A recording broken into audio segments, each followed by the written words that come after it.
आप सभी को नमस्कार।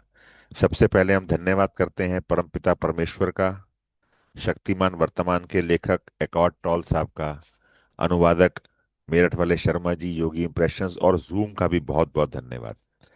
तो हमने कल तक पढ़ा था आंतरिक शरीर, इस अध्याय का पेज नंबर 107 हिंदी वाली किताब में। पेज नंबर 107 से आज हम पढ़ना शुरू करेंगे।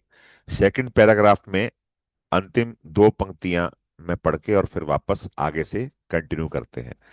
तो कल टॉल साहब ये कह रहे थे, क्योंकि आप ही वर्तमान में विद्यमान होते हैं, मैं और आप, हम ही वर्तमान में विद्यमान होते हैं। आप ही अपने शरीर में प्रवेश करते हैं।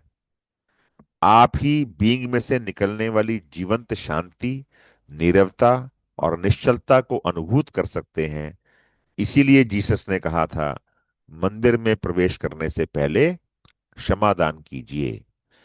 तो यहां तक हमने कल पढ़ा था और आज से शुरू करते हैं। आज का टॉपिक है अव्यक्त के साथ आपका संबंध। तो जिज्ञासु पूछ रहे हैं जी कि विद्यमानता और भीतरी शरीर के बीच क्या संबंध है। टॉल साहब कह रहे हैं कि वर्तमान में विद्यमानता या उपस्थिति विशुद्ध चेतना है। वह चेतना जो कि मन में से वापस आ गई है, नाम व रूप वाले संसार में से वापस आ गई है। आपका आंतरिक शरीर ही अव्यक्त के साथ आपकी कड़ी है, बल्कि यही अपने गहनतम पहलू में अव्यक्त ही है। यह वह परम स्रोत है जिसमें से चेतना उसी तरह प्रकट होती है जैसे कि सूर्य में से प्रकाश प्रकट होता है।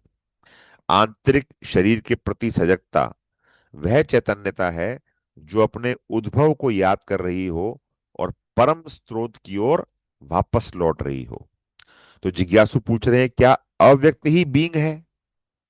हाँ, टॉल साहब कह रहे हैं, हाँ, यह अव्यक्त शब्द नकारात्मकता द्वारा उसी को बताने का प्रयास कर रहा है जिसे बताया नहीं जा सकता, सोचा नहीं जा सकता और जिसकी कल्पना भी नहीं की जा सकती। इस तरह बताते हुए कि वह क्या नहीं है, यह उस ओर संकेत करता है जो वह है। जबकि बीइंग एक सकारात्मक शब्द है। लेकिन देखिए कि इन दोनों ही शब्दों में से किसी के प्रति अनुरक्त मत हो जाइएगा या उनमें विश्वास करना आरंभ मत कर दीजिएगा। वे केवल मार्ग संकेतक हैं, इसके अलावा कुछ नहीं। जिज्ञासु कह रहे हैं कि आपने कहा है कि विद्यमानता दरअसल चेतना है जो कि मन में से वापस आ गई है। यह वापसी कर कौन रहा है? Question mark. तो टॉल साहब कहते हैं कि आप, लेकिन चूंकि अपने सारभूत रूप में आप ही चेतना है, इसलिए हम यह भी कह सकते हैं कि नाम व रूप वाले सपने में से चेतना का जागना है ही है। इसका अर्थ यह नहीं है कि हमारा अपना रूप व आकार प्रकाश के एक विस्फोट के साथ समाप्त हो जाएगा। आप अपने वर्तमान स्वरूप में रहना जारी रख सकते हैं, लेकिन साथ साथ अपनी गहराई में उस निराकार और अमर के प्रति सजग भी रह सकते हैं। जिज्ञासु पूछ रहे हैं कि मुझे यह स्वीकार करना होगा कि यह मार्ग, यह तरीका मेरी समझ से बाहर है, लेकिन मेरे अंदर कहीं गहरे में लग रहा है कि जो आप बता रहे हैं उसका मुझे भान है। यह एक एहसास से अधिक कुछ है। क्या मैं खुद को छल रहा हूं? क्या मैं खुद को चीट कर रहा हूं? क्या मैं खुद से झूठ बोल रहा हूं? ये जिज्ञासु का प्रश्न है। तो टॉल साहब कहते हैं, नहीं, ऐसा नहीं है। एहसास आपको इस सत्य के निकट ले जाएगा कि अपनी सोच से भी अधिक आप कौन हैं। मैं आपको ऐसा कुछ भी नहीं बता सकता जो कि आपके भीतर गहरे में पहले से ही नहीं है। अपने भीतर से तार जोड़ते हुए जब आप एक विशेष अवस्था तक पहुंच जाते हैं, तब आप उस सत्य का साक्षात्कार कर पाते हैं जिसे कि आप सुन रहे होते हैं। अगर आप अभी तक उस अवस्था तक नहीं पहुंचे हैं, तो अपने शरीर के प्रति सजगता का अभ्यास आपको आवश्यक गहराई तक अवश्य ले जाएगा। और यहां ये बात कर रहे हैं आंतरिक शरीर की। तो अपने शरीर के प्रति सजगता का अभ्यास आपको आवश्यक गहराई तक अवश्य ले जाएगा। अगला टॉपिक है आयु की प्रक्रिया के प्रभाव को मंद करना। ये बहुत जबरदस्त है। इसके अलावा भी टॉल साहब का कहना है कि इसके अलावा भी आंतरिक शरीर के प्रति सजगता के कुछ और शारीरिक लाभ हैं। उनमें से एक है इस भौतिक शरीर पर बढ़ती आयु के प्रभाव का कम होना, मंद होना है। एंटी एजिंग का काम करेगा ये, देखो कैसे। हालांकि यह बाह्य शरीर आमतौर पर तेजी से बूढ़ा होता दिखने लगता है, लेकिन आंतरिक शरीर में समय के साथ परिवर्तन नहीं होता है, सिवाय इसके कि आप इसे और अधिक गहराई तक महसूस कर सकते हैं, अधिक परिपूर्णता से महसूस कर सकते हैं। अगर अभी आप 20 साल के हैं, तो आंतरिक शरीर का ऊर्जा क्षेत्र आपको तब भी ऐसा ही महसूस होगा जब आप 80 साल के हो जाएंगे। तब भी वह ऐसा ही जीवंत स्पंदन वाला होगा। शरीर से बहिर्मुखी रहने की और अपने मन के माया जाल में तल्लीन रहने की आपकी आदत जैसे जैसे शरीर में अंतर्मुखी होने की और अब में विद्यमान रहने की अवस्था में परिवर्तित होती जाती है, वैसे वैसे आपका यह भौतिक शरीर अधिक हल्का, अधिक निर्मल और अधिक जीवंत होता जाता है। चूंकि शरीर में अधिक चैतन्यता होती जाती है, इसलिए उसकी आणविक संरचना सचमुच ही कम घनत्व वाली होती है। अधिक चैतन्यता का अर्थ होता है भौतिकता के विभ्रम का कम होते जाना। अपने बाह्य शरीर के साथ तादात्म्य कर लेने की तुलना में जब आप अपने काल निरपेक्ष आंतरिक शरीर के साथ अधिक तादात्म्य होते जाते हैं, जब वर्तमान में विद्यमान रहना आपकी चैतन्यता का सहज स्वभाव बन जाता है और अतीत व भविष्य आपके ध्यान पर हावी नहीं रहते हैं, तब आप अपने मन मानस में तथा शरीर के कोषाणुओं में समय का और अधिक संचय नहीं करते हैं। अतीत तथा भविष्य का मनोवैज्ञानिक भार अतीत तथा भविष्य का मनोवैज्ञानिक भार रूपी समय का यह संचयन आपके कोषाणुओं की स्वयं पुनर्निर्माण करने की क्षमता को बहुत बुरी तरह प्रभावित करता है। इसलिए अगर आप आंतरिक शरीर में वास करने लगते हैं, तो बाह्य शरीर की वृद्ध होने की गति अत्यंत मंद हो जाती है, और जब होती भी है, तब आपके काल निरपेक्ष सत्व का वह प्रकाश आपके बाह्य शरीर में से झलकने लगता है और आप अपनी आयु के अनुरूप वृद्ध प्रतीत नहीं होते हैं। जिज्ञासु का सवाल, क्या इसका कोई वैज्ञानिक साक्ष्य भी है टॉल साहब, क्वेश्चन मार्क। तो टॉल साहब कह रहे हैं इसे आप आजमा कर देखें और आप स्वयं इसका साक्ष्य हो जाएंगे। है जी। या, पहले इस्तेमाल करें फिर विश्वास करें, हैं? खुद ही आपको विश्वास हो जाएगा। अगला टॉपिक है रोग प्रतिरोध प्रणाली को मजबूत करना। जो हमारी बीमारियों से लड़ने की जो प्रणाली है, जो सिस्टम है हमारा, वो मजबूत कैसे होता है, देखो आप। शारीरिक शारीरिक क्षेत्र के लिए इस अभ्यास का एक अन्य लाभ यह है कि यह रोग प्रतिरोध प्रणाली को तब बहुत मजबूत बना देता है जब आप मानसिक रूप से भी शरीर में ही रहने लगते हैं। आप जितनी अधिक चैतन्यता शरीर में लाते जाते हैं, आपकी रोग प्रतिरोध प्रणाली उतनी ही मजबूत होती जाती है। ऐसा लगता है जैसे तब आपका हर कोषाणु जाग गया हो और प्रफुल्लित रहने लगा हो। आपके शरीर को आपकी तवज्जो अच्छी लगती है। यह स्वर्ग यह स्वरोगहारी का, सेल्फ हीलिंग का भी एक कारगर रूप होती है। अधिकांश रोग आपके अंदर तब प्रवेश करते हैं जब आप अपने शरीर में विद्यमान नहीं रहते हैं। अगर घर का स्वामी घर में ना रह रहा हो, तो तरह तरह के खुराफाती लोग उस घर में घुसकर उसे अपना घर बना लेते हैं। जब आप घर में रह रहे होते हैं, तब इन अवांछित तत्वों का आपके घर में घुसना मुश्किल हो जाता है। ऐसा नहीं है कि इस अभ्यास से केवल आपके शरीर की ही रोग प्रतिरोधक प्रणाली मजबूत होती हो, बल्कि आपकी मानसिक रोग प्रतिरोध प्रणाली भी बहुत मजबूत हो जाती है। यह प्रणाली दूसरों के उस नकारात्मक मानसिक भावनात्मक बल क्षेत्र से आपका बचाव करती है, जो कि प्रायः एक संक्रामक रोग जैसा हुआ करता है। अपने शरीर में रहना आपको सुरक्षा प्रदान करता, कहते हैं ना, थानेदार घर नहीं, हमें किसी का डर नहीं है। तो आप घर में रहेंगे अपने थानेदार बन के, तो कौन किसकी हिम्मत है आएगा। अपने शरीर में रहना आपको सुरक्षा प्रदान करता है, कोई ढाल प्रदान करके नहीं, बल्कि आपके समूचे ऊर्जा क्षेत्र के जीवन स्पंदन की प्रबलता को बढ़ाकर, ताकि कमतर बल के साथ स्पंदन करने वाली कोई भी चीज, जैसे भय, क्रोध, अवसाद, विषाद आदि, अपने अस्तित्व को लेकर एक बिल्कुल अलग रहने लगे। तब वे आपकी चेतना के क्षेत्र में प्रवेश नहीं कर पाते हैं, और अगर करते भी हैं, तो उनकी रोकथाम करने की आवश्यकता आपको नहीं करनी पड़ती है, क्योंकि वे आप में से होते हुए बस गुजर जाते हैं। देखिए, जो कुछ भी मैं कह रहा हूं उसे केवल स्वीकार या अस्वीकार मत कीजिए, बल्कि इसे आजमाइए। सेल्फ हीलिंग के लिए एक ऐसी सीधी, सरल, लेकिन बड़ी ही सबल ध्यान की विधि विधि है जिसे अपनी रोग प्रतिरोधक प्रणाली को बढ़ाने की आवश्यकता महसूस होने पर आप कभी भी कर सकते हैं। यह ध्यान करना तब विशेष रूप से प्रभावी रहता है जब किसी रोग का पहला लक्षण आप महसूस करें, लेकिन यह ध्यान ऐसे रोगों में भी कारगर रहता है कि जब वे पहले से ही आपके अंदर अपने पैर पसार चुके हों, बशर्ते कि आप इसे थोड़ी थोड़ी देर बाद करते रहें और पूरी शिद्दत के साथ फोकस करके करें।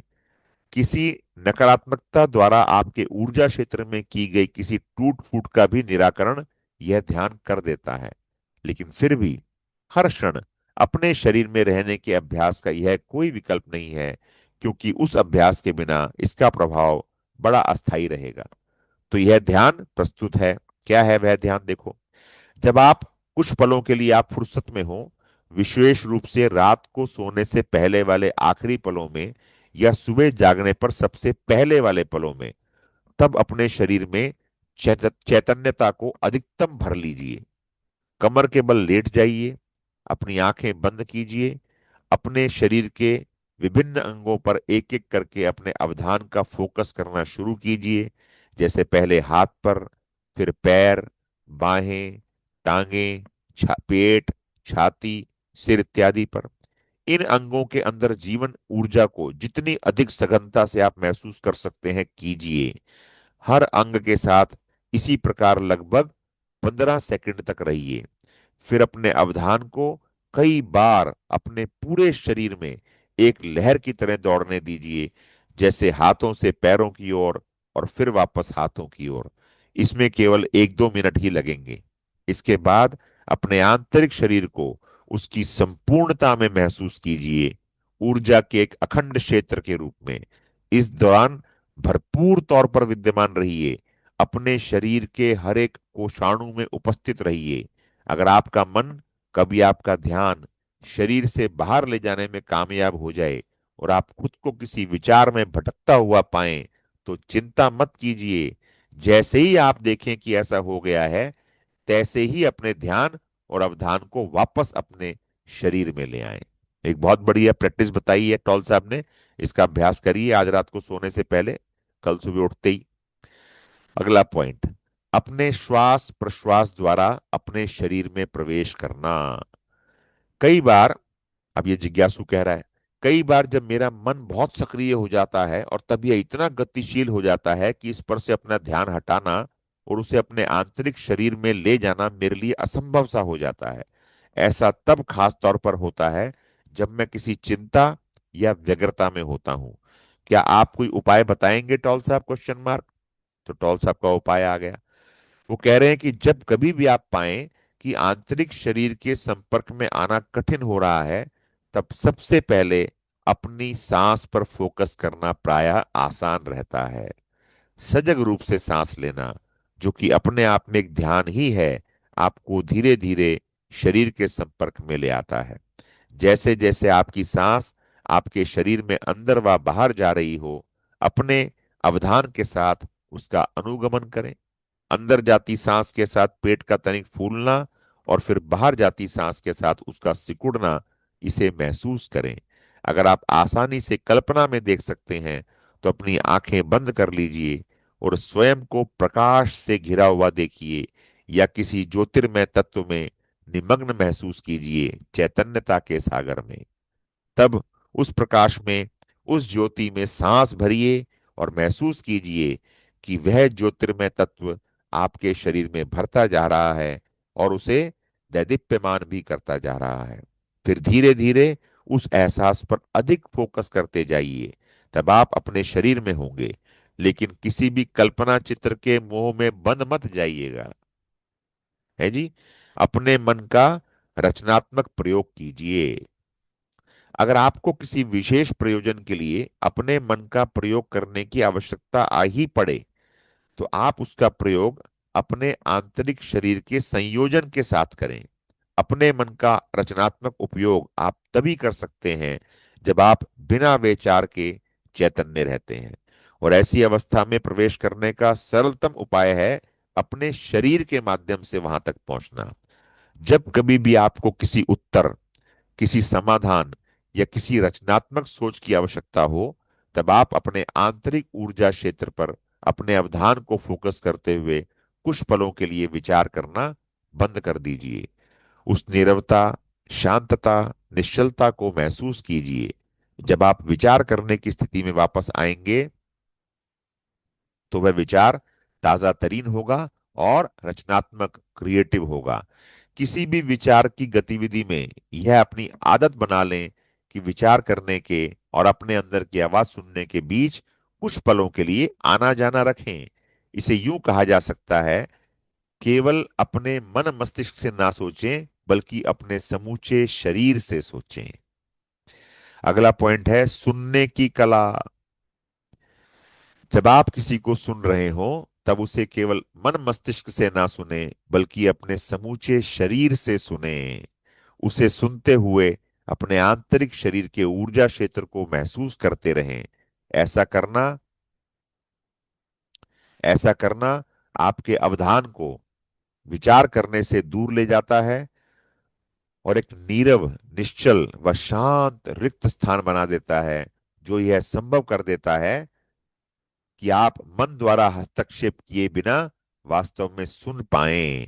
तब आप उस व्यक्ति के लिए रिक्त स्थान बना रहे होते हैं, उसके होने के लिए रिक्त स्थान। यह आपके द्वारा उसे दिया जा सकने वाला सबसे मूल्यवान उपहार होगा। अधिकांश लोग यह जानते ही नहीं है कि सुना कैसे जाए, क्योंकि उनके अवधान के अधिकतर हिस्से को तो विचार द्वारा हथिया लिया जाता है। दूसरा क्या कह रहा है इस पर ध्यान देने की बजाय उनका ध्यान अपने ही विचार पर रहा करता है, और उस चीज पर तो बिल्कुल भी नहीं रहता है जिसका वास्तव में महत्व है। दूसरे व्यक्ति के शब्दों और मन के नीचे विराजमान उसकी बीइंग। वास्तव में दूसरे की बीइंग को आप अपनी बीइंग के माध्यम से ही महसूस कर सकते हैं, अन्यथा नहीं। यही एक का बोध करने का आरंभ है। यही प्रेम है। बीइंग के गहनतम तल पर आप उस सर्व के साथ एक हैं जो है। अधिकांश संबंधों में लोग एक दूसरे के साथ मानसिक संवाद, परिसंवाद ही कर रहे होते हैं, परस्पर संप्रेषण नहीं कर रहे होते हैं, आध्यात्मिक समागम में नहीं रह रहे होते हैं। इस ढंग में कोई भी संबंध पनप नहीं सकता, और यही कारण है कि चारों ओर संबंधों में इतना द्वंद्व रहता है, इतना टकराव रहता है। जब आपका मन आपके जीवन को चला रहा हो, तब द्वंद्व, टकराव, कलह, कलेश, लड़ाई, झगड़ा होना तो लाजमी है। अपने आंतरिक शरीर के संपर्क में रहने से एक ऐसा मन रहित, स्वच्छ, रिक्त स्थान बन जाता है जिसमें संबंध खिल सकता है, फल फूल सकता है। तो हमने आज ये अध्याय समाप्त किया, जिसका नाम है आंतरिक शरीर। आंतरिक शरीर की ताकत का अभ्यास करने का कई तरीके टॉल साहब ने आपको बताए, तो इनका अभ्यास करिए, आपको बहुत फायदा होगा, मुझे भी होगा अगर मैं अभ्यास करूंगा तो। अगला अध्याय है अध्याय 7, अव्यक्त में प्रवेश करने के द्वार। अव्यक्त मतलब जिसको डिस्क्राइब नहीं कर सकते, व्यक्त नहीं कर सकते, उसमें प्रवेश करने के द्वार क्या है देखो। अपने शरीर में गहरे उतरना। तो टॉल साहब को जिज्ञासु पूछ रहा है कि मैं अपने शरीर के भीतर शक्ति महसूस कर सकता हूं, विशेष रूप से भुजाओं में, पैरों में, लेकिन जैसा कि आपने पहले बताया है, मैं और गहरे में नहीं उतर पाता हूं, ये जिज्ञासु कह रहा है। तो टॉल साहब कह रहे हैं कि इसे ध्यान जैसा कुछ ना बनाएं। इसमें कोई बहुत लंबा समय नहीं लगेगा, 10 से 15 मिनट काफी होंगे। सबसे पहले यह सुनिश्चित कर लीजिए कि आपके आसपास कोई ऐसी चीज तो नहीं है जो बाहरी तौर से खलल डाले, है ना, जैसे कि फोन या फिर लोग। फिर एक कुर्सी पर बैठ जाइए, लेकिन कमर टिकाकर नहीं, अपनी रीढ़ को सीधा रखिए। ऐसा करने से सचेत रहने में मदद मिलेगी। ध्यान के लिए अपनी पसंद का कोई आसन, कोई मुद्रा चुन लीजिए। यह सुनिश्चित कर लीजिए कि आपका शरीर शिथिल है, तनाव रहित है। अपनी अपनी आंखें बंद कर लीजिए, कुछ गहरी गहरी सांस लीजिए। महसूस कीजिए कि आपके पेट के निचले हिस्से में सांस आ जा रही है, जैसा कि आमतौर पर होता भी है। ध्यान से देखिए कि अंदर आती और बाहर जाती सांस के साथ यह किस तरह थोड़ा फूलता और फिर थोड़ा सिकुड़ता है। फिर अपने शरीर के समूचे ऊर्जा क्षेत्र का बोध कीजिए। उसके बारे में सोचे नहीं, उसे बस महसूस कीजिए। ऐसा करने से आपके मन में गई हुई आपकी चैतन्यता वापस आपके पास आ जाती है। अगर आपको फायदेमंद लगे तो आप प्रकाश होने की कल्पना भी कर सकते हैं, जिसे कि मैं पहले बता चुका हूं। जब आप अपने आंतरिक शरीर को स्पष्ट रूप से एक एकल ऊर्जा क्षेत्र की तरह महसूस करने लगें, तब उसकी किसी भी तरह की काल्पनिक छवि को बना लेने से बचें और अपना फोकस केवल उसे महसूस करने पर ही रखें। अगर कर सकें तो अपने इस भौतिक शरीर की किसी मानसिक छवि को भी छोड़ दें। इसके बाद जो कुछ शेष बचेगा वह होगी अखिल व अखंड विद्यमानता की या बीइंगनेस की अनुभूति। और तब आपका आंतरिक शरीर आपको असीम और अपार महसूस होने लगेगा। तब अपने अवधान को उस एहसास में और भी गहराई में ले जाइए, उसके साथ एक हो जाइए, उस ऊर्जा क्षेत्र में विलीन हो जाइए, ताकि अवलोकनकर्ता और अवलोकित जैसी, आप और आपके शरीर जैसी, यानी द्वैत जैसी कोई स्थिति ही ना रहे। हम ही बन जाए अवलोकनकर्ता और हम ही बन जाए अवलोकित, है ना। सेम, दोनों सेम हो गए, कोई द्वैत नहीं है, एक हो गए।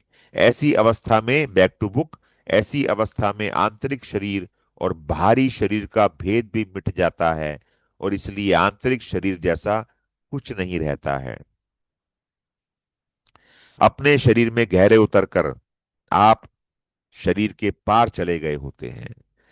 विशुद्ध बीइंग के इस राज्य में तब तक रहते रहिए जब तक आप सहज सरल महसूस करें, और फिर इस शरीर के प्रति, अपनी श्वास प्रश्वास के प्रति, अपनी ज्ञानेंद्रियों के प्रति सजग होते जाइए और अपनी आंखें खोल लीजिए।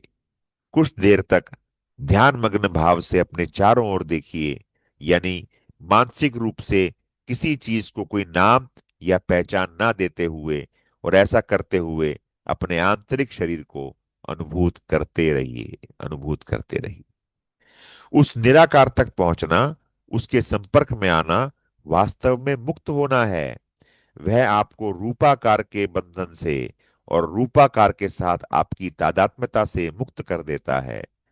विभिन्न रूपों में प्रकट होने से पूर्व अभिन्न रूप जीवन है यह।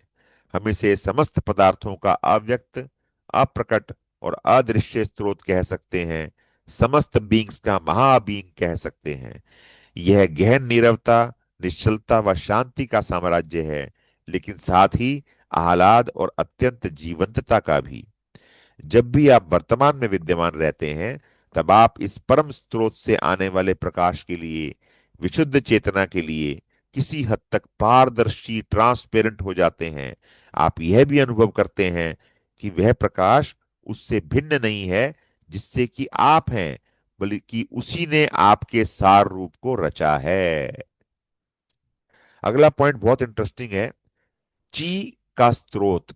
ची एक वर्ड इन्होंने लिखा है यहाँ, ची। देखते हैं क्या है।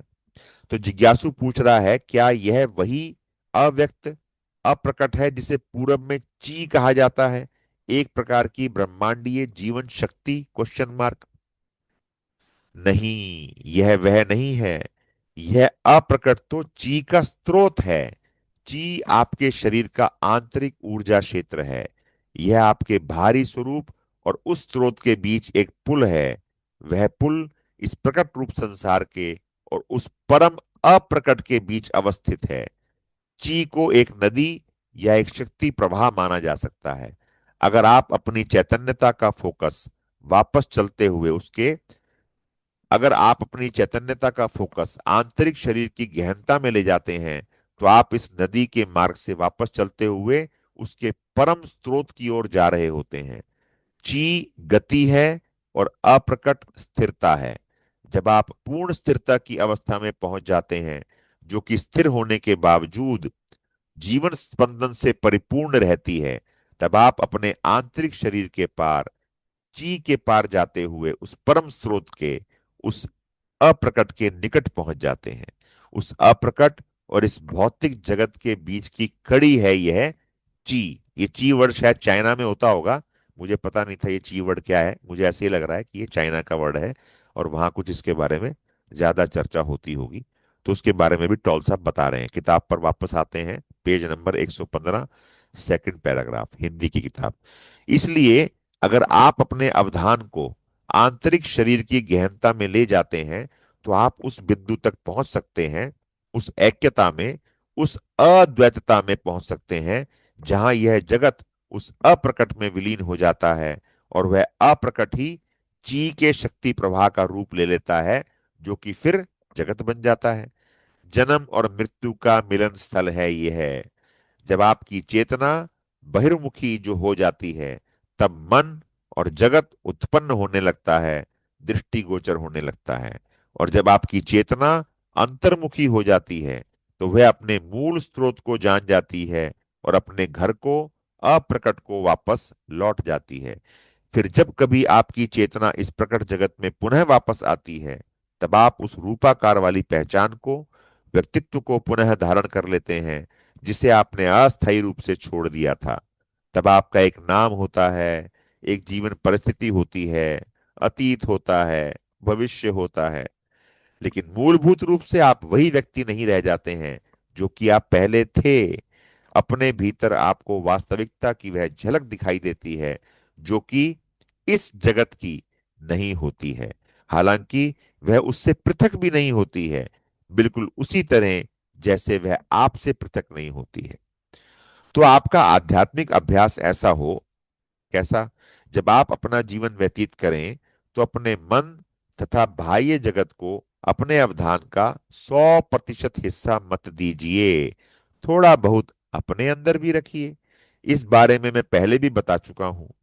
दिन प्रतिदिन के अपने कार्यकलाप करते हुए भी अपने आंतरिक शरीर को महसूस करते रहिए, खास तौर से तब जबकि आप किसी संबंध को बरत रहे हों या प्रकृति की गोद में हों। इस नीरवता, निश्चलता, स्थिरता को, इस शांति को अपने भीतर गहराई तक महसूस कीजिए। द्वार खुला रखिए। उस अप्रकट के प्रति जीवन भर चैतन्य रहना बिल्कुल संभव है। जो कुछ भी बाहर घटित हो रहा है, उसमें उसमें भी आप उसे कहीं पृष्ठभूमि में अगाध नीरवता, निश्चलता व शांतता की एक ऐसी अनुभूति के रूप में महसूस करते रहेंगे, जो कि आपका साथ छोड़कर कभी ना जाती हो। तब आप अप्रकट व प्रकट के बीच, ईश्वर और जगत के बीच एक सेतु बन जाते हैं। उस स्रोत से जुड़ जाने की यही वह अवस्था है जिसे हम आत्मज्ञान होना कहते हैं, एनलाइटनमेंट कहते हैं। यह धारणा मत पाल लीजिए कि अप्रकट प्रकट से पृथक हुआ करता है। वह ऐसा हो भी कैसे सकता है?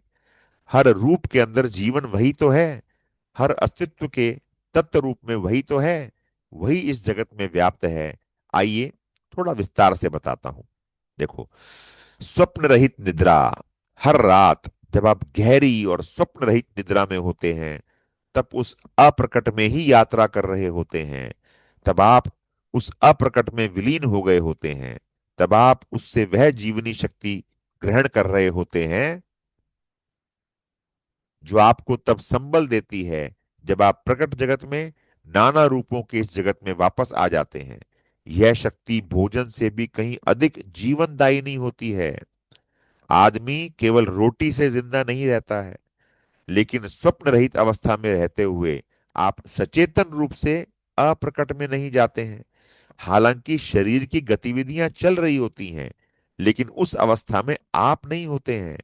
क्या आप कल्पना कर सकते हैं कि कैसा लगेगा अगर आप पूरी तरह चैतन्य रहते हुए स्वप्न रहित निद्रा की अवस्था में चले जाएं? Question mark. उसकी कल्पना करना असंभव है, क्योंकि उस अवस्था में कोई सामान सामग्री तो रहती ही नहीं है जिसकी की कल्पना की जा सके। वह अप्रकट आपको तब तक मुक्त नहीं करता जब तक कि आप चैतन्य होकर उसमें प्रवेश नहीं करते हैं। इसलिए जीसस ने यह नहीं कहा था, सत्य आपको मुक्त कर देगा, बल्कि यह कहा था, आप सत्य को जानिए और वह सत्य ही आपको मुक्त कर देगा। जिस सत्य को हम जानेंगे वही सत्य हमको मुक्त करेगा। यह कोई अवधारणा वाला सत्य नहीं है कि भाई ये अवधारणा है, ये सत्य है, ये झूठ है। नहीं, यह कोई अवधारणा वाला सत्य नहीं है, बल्कि यह तो शाश्वत जीवन वाला वह सत्य है जो कि किसी भी नाम व रूपाकार से परे रहता है और जिसे प्रत्यक्षतः ही जाना जा सकता है, अन्यथा बिल्कुल नहीं। लेकिन स्वप्न रहित निद्रा में सचेत रहने का प्रयास मत कीजिएगा। इसमें आपको सफलता ना मिलने की ही संभावना अधिक है। अधिकतम इतना तो हो सकता है कि शायद आप स्वप्नावस्था में सचेत रहें, लेकिन उससे आगे नहीं। इसे स्पष्ट तथा विशद स्वप्न देखना कहा जाता है, जो कि रुचिकर व सम्मोहक तो हो सकता है, लेकिन मुक्तिप्रद नहीं। इसलिए अपने आंतरिक शरीर को एक ऐसे द्वार की तरह प्रयुक्त प्रयुक्त कीजिए जिसमें से होकर आप अप्रकट में प्रवेश करें, और उस द्वार को खुला रखें ताकि आप उस परम स्रोत से हर समय जुड़े रहें, संपर्क में रहें। जहां तक आपके आंतरिक शरीर की बात है, इससे कोई फर्क नहीं पड़ता कि आपका बाह्य भौतिक शरीर बूढ़ा है या युवा है, दुर्बल है या सबल है। आंतरिक शरीर समय निरपेक्ष रहता है। अगर आप अभी भी आंतरिक शरीर को महसूस नहीं कर पाए हैं, तो अन्य द्वारों में से किसी अन्य का प्रयोग करें। हालांकि अंततः वे सभी एक ही हैं। उनके बारे में थोड़ा बहुत तो मैं पहले ही बता चुका हूं, लेकिन एक बार फिर मैं उनका संक्षिप्त विवरण नीचे दे रहा हूं। तो बात कर रहे हैं अब टॉल साहब अन्य द्वार की। तो अन्य द्वार क्या है? अब को मुख्य द्वार के रूप में देखा जा सकता है। यह हर अन्य द्वार का अनिवार्य अंग है, आंतरिक शरीर का भी। अब में सघन रूप से विद्यमान रहे बिना आप अपने शरीर में नहीं हो सकते। समय और प्रकट जगत जटिल रूप से उसी तरह संबद्ध है जैसे कि समय और प्रकट जगत जटिल रूप से उसी तरह संबद्ध है जैसे कि समय निरपेक्ष अब और अप्रकट। जब आप सघन वर्तमान पल की सजगता के माध्यम से मनोवैज्ञानिक समय का अंत कर देते हैं, तब आप अप्रकट के प्रति चैतन्य हो जाते हैं, प्रत्यक्ष रूप से भी और परोक्ष रूप से भी। प्रत्यक्षतः इसे आप अपनी सजग विद्यमानता की कांति और शक्ति के रूप में देखते हैं, जिसमें कि कोई अंतर वस्तु नहीं रहती, केवल विद्यमानता रहती है, उपस्थिति रहती है। परोक्षतः आप मस्तिष्कीय क्षेत्र में और उसी के जरिए अप्रकट के प्रति सजग हो जाते हैं। दूसरे शब्दों में, आप ईश सत्व को हर प्राणी में, हर फूल में, हर पत्थर में महसूस करते हैं। जो भी है वह पवित्र है।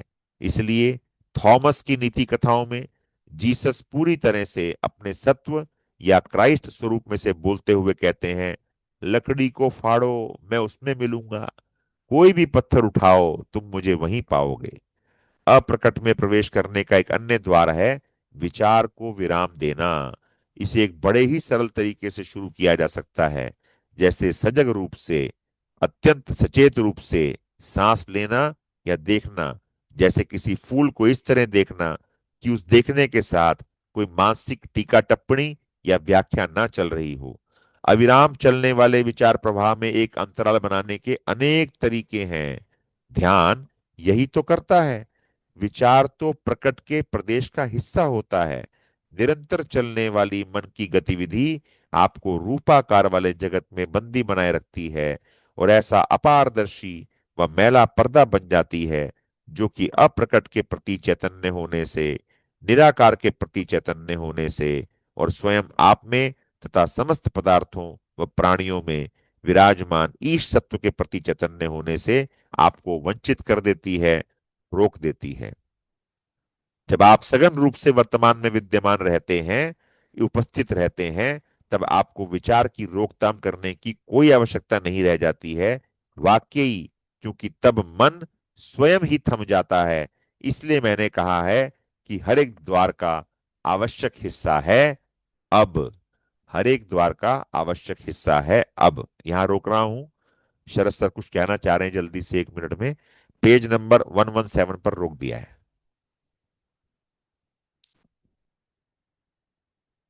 जी शरद सर। आपकी आवाज नहीं आ रही, अनम्यूट करिए सर जल्दी से। जब आपने जो भी थी बोला ना। हाँ जी बोलिए।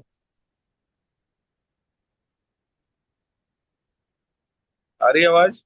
हाँ जी, आ रही है। आ रही है, आ रही है। ये अच्छी प्रैक्टिस है कि जब भी समय मिले तो